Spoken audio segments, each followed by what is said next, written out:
Hello and welcome to the very first HKIR Countdown Show for 2020. We're coming to you from Sha Tin this morning, and pleased to say I am joined by Graham Cunningham. Graham, a very quiet Sha Tin this year. Amazing. Great to be with you, Mark.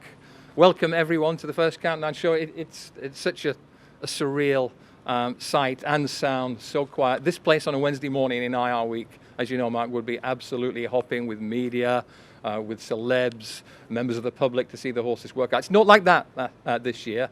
Hong Kong racing is going to finish 2020 as it started, in a secure bubble. But the main thing is we've got tremendous horses here on the grounds, and the Japanese stars have been flexing this morning. We're going to talk about the Japanese stars right now. First one we're going to look at is Denon Premium. What did you make of him?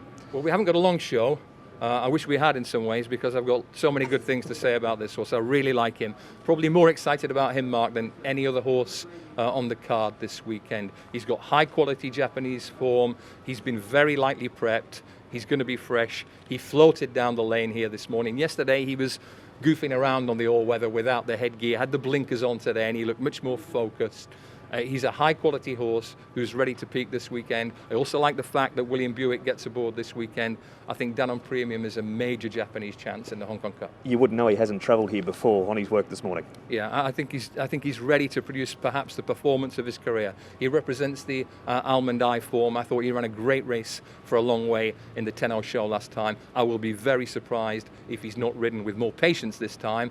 I'll be even more surprised if he doesn't go close. A massive contender. Denon Smash also stepped out for a familiar face, Ryan Moore, back in town. Yeah, I think he's trying to do what his dad did, not once but twice, son of Lord Kanaloa.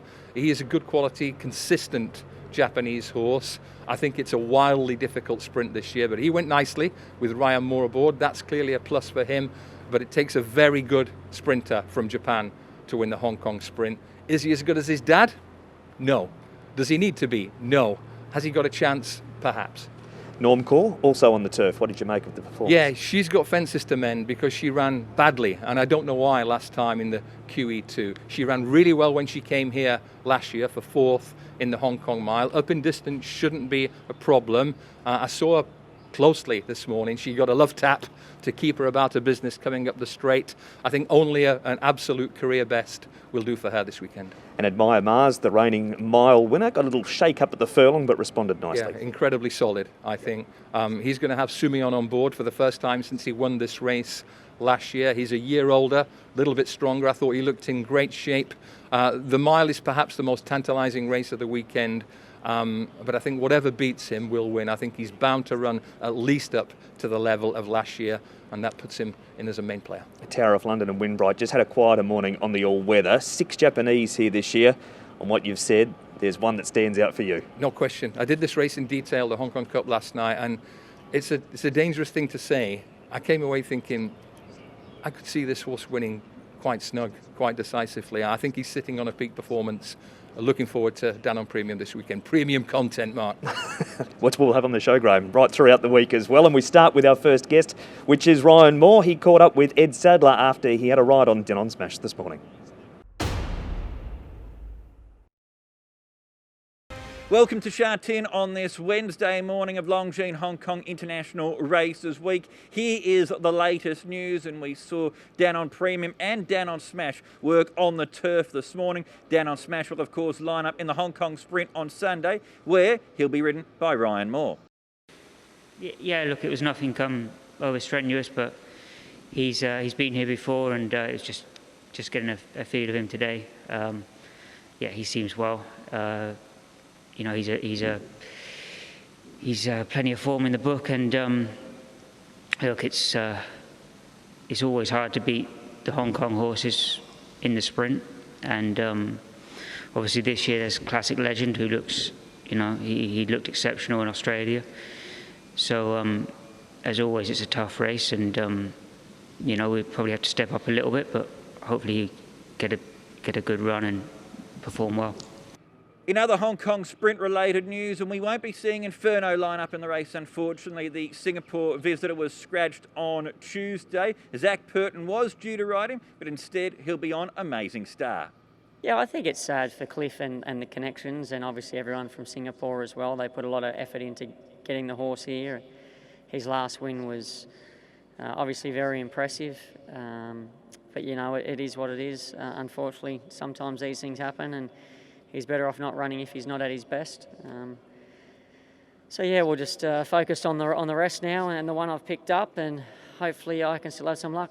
Other track work highlights in the Ballydoyle contingent were out on the track on the all-weather track this morning as they prepare for their respective assignments on Sunday. While the French raider Scaletti was also sighted on the track as he prepares for the Hong Kong Cup. Of course, he did get past Magical last time he raced.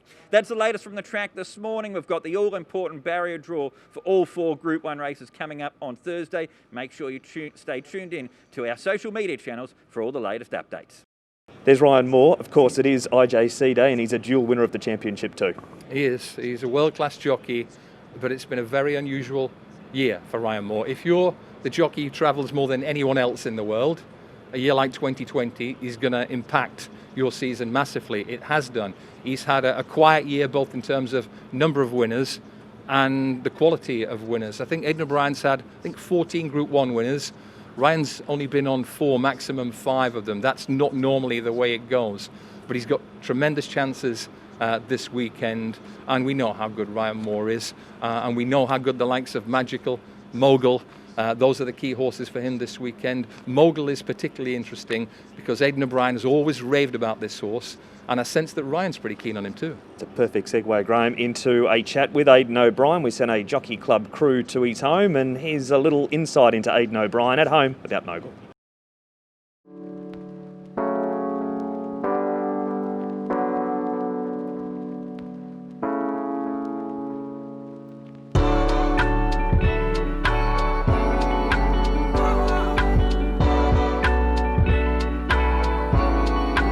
Highland Reel was always ridden very forward, or this fella will be ridden back. So I suppose that's the only difference in the two, but he can quicken. And I suppose it's one of the main traits that you really do need in a racehorse, or a brilliant racehorse, that they can quicken, and this fella shows that he can do that. I think he could, and he is getting, covering a lot of ground. Yeah, we always thought he was a very good horse. He's made like a miler. He's strong, he's powerful. He was training very well. From one race to the other, we could never even get close to scratching the edge with him, because we always felt he was doing his work so easy. He was striving, he was getting bigger, stronger and rounder.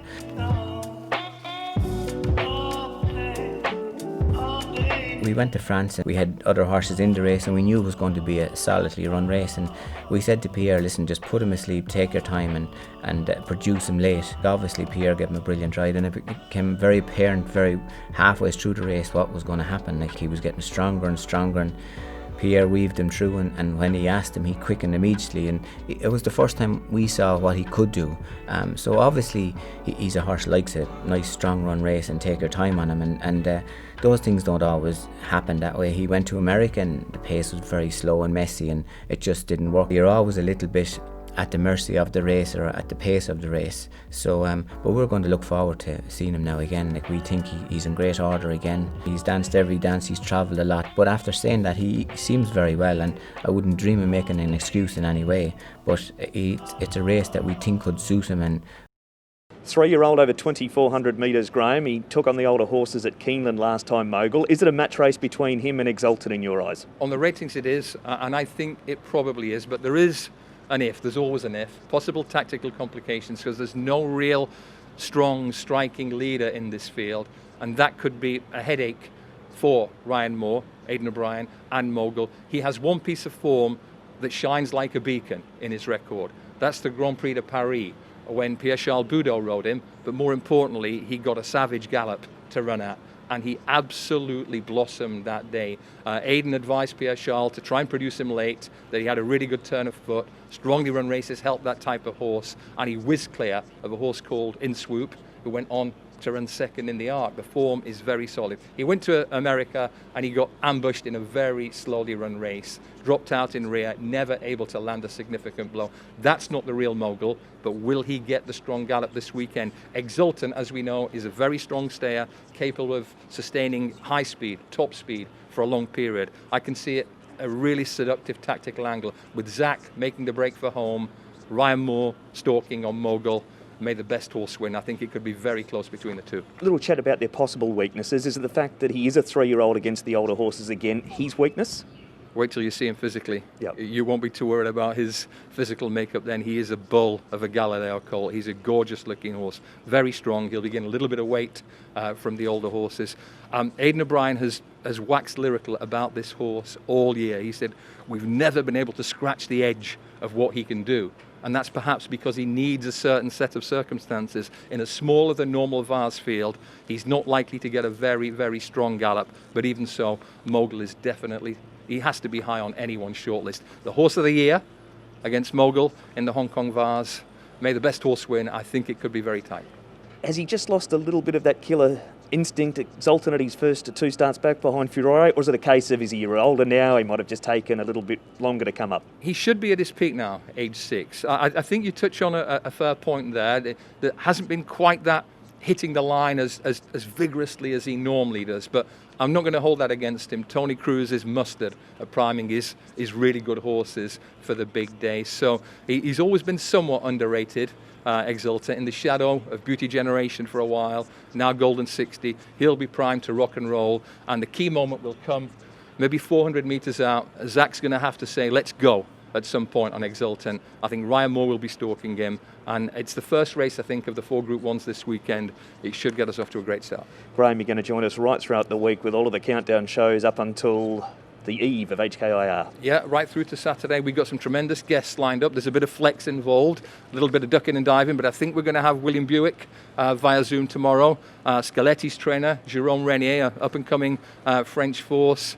Hopefully, the likes of Casper Fownes, Vincent Ho, maybe Christophe Soumillon later in the week. So the stars are here, and hopefully, by the time the week progresses, I'll have a mask that fits properly. Yeah, we're working on a bigger one for you, and we'll hopefully have one for you tomorrow. Some people would prefer if I wore a full-face crash helmet, I think. Great to see you, Graham. Thanks, mate. That has been our first HKIR Countdown show for the week. A reminder you can keep up to date with everything going on here in Hong Kong racing on this massive week on turf at hkjc.com, or the social media channels, Twitter, Facebook, Instagram. It's all there. From the team on HKIR Countdown this morning, bye-bye.